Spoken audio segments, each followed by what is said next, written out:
Hi, my name is Sylvester Mashilo. I was born on the 9th of May 1984 in a small village called Magodu. So all of you that are from Magodu, I'm your homeboy. Magodu is about 30 kilometers outside of Polokwane. It took me 31 years to truly appreciate my own background as a Mopedi. And I will share a little bit about my story and why I say that it took me 31 years to really come into my own reckoning in terms of my identity. The first 8 years of my life I would describe as absolute bliss. I grew up and I was born into a family that is loving, an extended family. I mean, I had something like 12 cousins, and I would remember when my aunties were making breakfast and there'd be like lots of us that food would have to sort of be shared with. But that 8 years of my life got replaced with absolute dismay. In 1992, I relocated to Mpumalanga in a small village called Denelton, because at the time my mom had just gotten married, and for the first time I had somebody that I could call Papa. For the first 8 years I had no one who I could call that. And it was explained, and I rationalized it, that it was because my parents were not married, that I didn't have a father figure in my life growing up. Unfortunately, what was meant to be a reunion of some sort turned into absolute horror, because I then inherited a father who abused me both physically and emotionally. And the emotional scars would lead me into my adulthood and would follow me like really a demon that refuses to let go. In the time that I got to know him as my father and had him in my life, he didn't validate me. There isn't a single time that I could point to where he said, "I love you." And I'm a father of 3 boys, and I cannot imagine going a day without telling them how much I love them. And this is one sore point in my life where I could say I had daddy issues. I grew up with lack of self-confidence, not being self-assured. I would excel in other areas of my life. I was good academically, I did well in my sports, but there were certain aspects of my social life that were lacking because I didn't have self-confidence and the affirmation that I believe that self-confidence sort of builds. I then learned in 2015 that the man that I had thought was my biological father actually wasn't my father. And when I found out, and the way in which I found out, it crushed me. My whole world came tumbling down. And it came tumbling down for a number of reasons. My mother, who had for the longest time in my life been my best friend, my confidant, my rock, had betrayed me, because I had asked her as far back as 2004 whether he was my father, and she said, "Yes, he's your father." And I could see signs that said to me, something is not right here. You know, you've got a younger brother who's much younger than me. There's a 12-year gap between my younger brother and I. But I could see how differently he was treated to me by my father. I also could see how my father basically did nothing for me. Everything that I had, everything that I knew, compassion, love, was from my mother. And how could my best friend betray me in the way that she did? And what hurt the most wasn't the fact that he wasn't my father. It was suddenly because everything made sense. The hurt was in hindsight, because I could explain why when I almost lost my life, when I fell off a cliff, he wasn't there to care for me. He didn't show any compassion. I could understand why he would miss my activities at school. I could understand why he would beat me up for no apparent reason. I could understand why other kids mocked me and called me a prisoner, because he didn't allow me to play with other children. I would go to school and have to come back and sit in the yard and watch other kids over the fence play, and I wasn't allowed to do that. The positive is that books became my best friend. So I would write, and over the years I've written over 200 poetry entries. I did well in my academics, simply because that was my only solitude. But it hurt in a way that I could never have imagined that it would hurt. And the rejection that then followed after I found out compounded things, because when he had the golden opportunity to embrace me and say, I may not be your biological father, but I love you and I have looked after you, and hence if I was to honor him, those would be all the reasons why I would, he missed that opportunity. But because I have always been a believer and my walk with Christ got even more strengthened, I had always known that my true father was the Almighty, and that even when I later on learned that I wasn't conceived out of love, and there's a word that colloquially we use for such a conception, I had made peace with it. That even if I wasn't my mother's choice, even if my conception was brutal, even if there was no love out of my conception, that I was God's choice. And because he has called me into being, I knew that I had to live a life that is pleasing to him.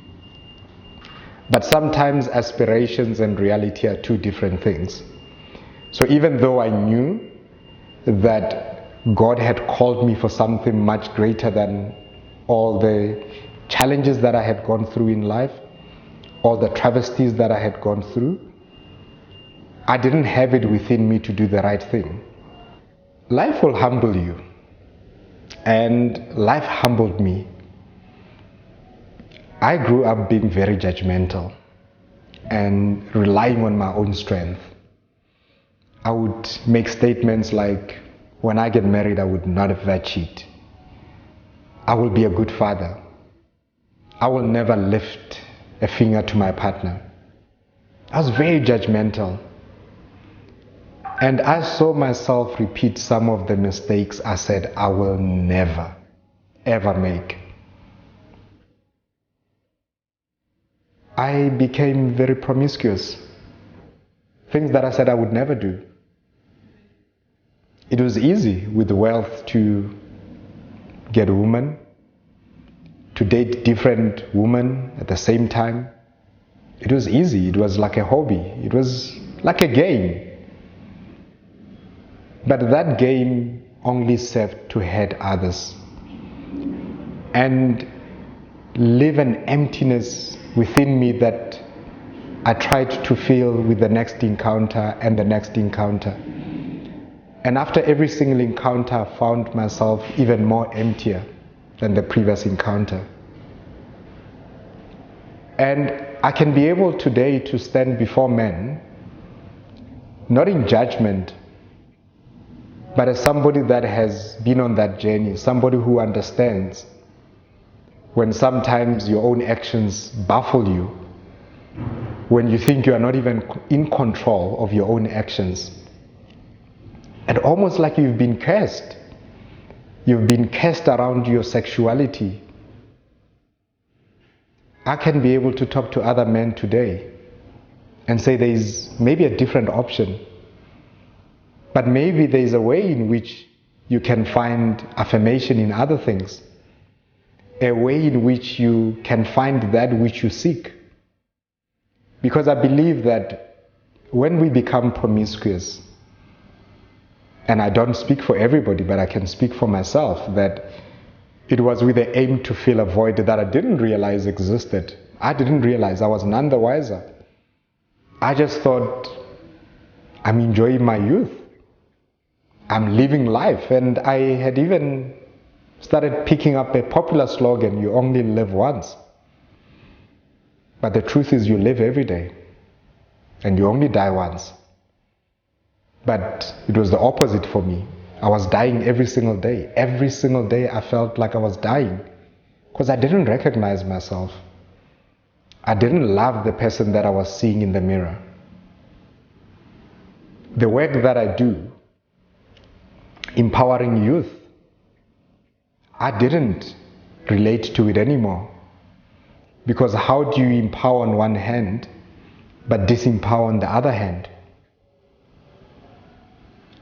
So, for men that use their wealth to bless women, to date younger women, to have multiple concurrent partners, I'm sure if speaking to those men, you who's watching right now, that's not the life that is pleasing to you. But there is something deeper inside that perhaps needs some fulfillment.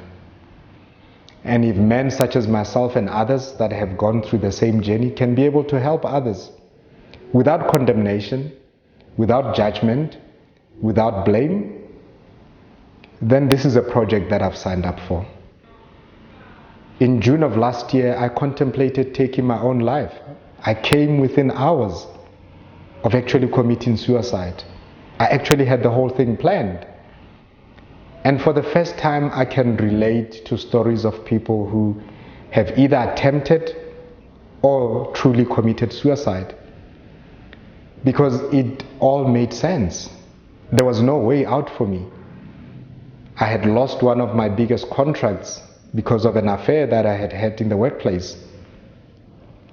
And the events that followed made me very shameful. And I started condemning myself. The same condemnation that God tells us that He does not condemn us. He loves us because we are made in His own image. But my promiscuity deeply, deeply hurt those that I love, those that look up to me. And I felt that my life was not pleasing to God and that I was not a good role model for my children. And I considered committing suicide. It seemed like the only option for me at the time. But what would follow is a clear demonstration of God's love for us. Because for the fact that I knew that for 35 years He had been truly my only father and He had carried me, He demonstrated once again in my deepest moments of darkness. There was one document that actually saved my life. One document that I believe the Holy Spirit prompted me to read the document. And when I read the document, I realized I had to postpone my suicide by 2 weeks. And then I asked myself a question I had never asked myself before. Why am I committing suicide? Was it because I was shameful? Was it because I would be afraid to show my face in public? Was it because I had lost my biggest contract and I would have to take a dip in my lifestyle? Was it because I wasn't a good role model to my children? Was it because I didn't want my wife to find out? I then realized it's because I didn't want my wife to find out that I was committing suicide. I then told her the truth without even thinking twice. And when you don't expect somebody to forgive you after you've done something so horrendous to them for years, she actually forgave me. She said to me, besides your infidelity, you are a good man and you have a good heart. So I'm willing to work it out if you are. I was amazed because this was unmerited in all respects. So what have I learned from sharing this story? I have learned that God is a purposeful God. I have learned that His love endures. I have learned that I don't have to always rely on myself, that there's a power that is higher than I could ever be able to handle. I am now on a journey to live a life that is pleasing to God. And when others expected me to be shameful, not to share this story, I realized that this is an opportunity to please God, to do what is pleasing to God and not men. So I now work with boys and men. I'm a mentor. I'm a motivational speaker. I'm a professional speaker. And I'd like to think I'm a successful businessman who is now using his wealth for good and not for bad. My story is going to be recorded in a memoir that I'm writing. So 2021, the beginning of 2021, my book will be out. And I hope to use my story as an illustration of God's love, but how we should also persevere, be resilient, but know that when things are tough today, they can be better tomorrow. That even if you are a product of rape, that there is still a God out there. That we must live a life that tomorrow when we are gone, others can look back and say, Sylvester made a mark. Sylvester made his contribution. He did not just occupy space, but he was impactful and he was very purposeful in the things that he did.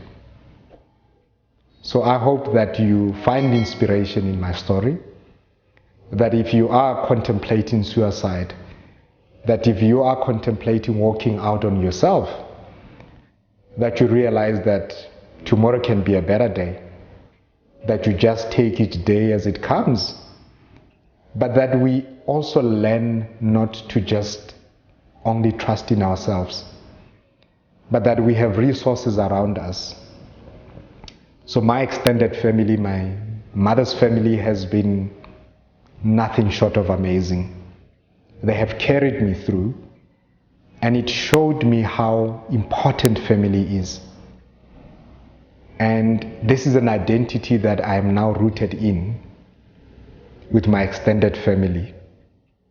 I may be going through a divorce, but I have joy in my heart because I know that tomorrow brings a brighter day. This is my story, and I'm telling it. Hi, my name is Sylvester Mashilo. I have been through the most.